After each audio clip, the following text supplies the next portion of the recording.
It's been a massive experience opportunity for me. I came from just a general engineering background, so although I know how the bits of kit work, we never really thought about consumption past what we would need to install it. So it's really opened my eyes to the world of saving energy, to try and cut costs and make the business more sustainable. We've introduced a system where we changed all our bins and all our scrap metal bins. We have recycling waste and general waste. Also, we have all cardboard gets sent away for recycling separately. Basically, we're trying to introduce things that you do at home that you bring them into work. Starting off as energy champion, I think the key thing is keep it simple.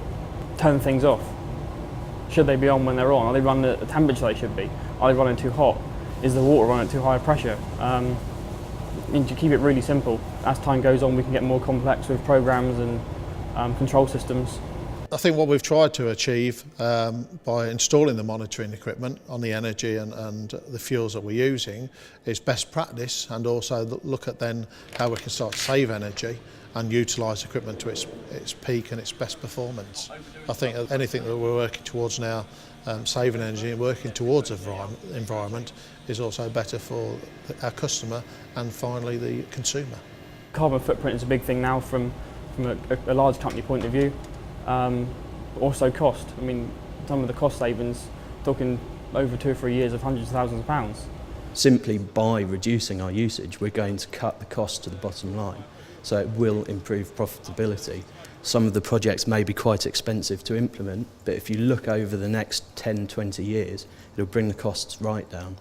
If you look at the graph, we go on a weekly there, that will give us the amount of kilowatts used. The key to it really is constant monitoring.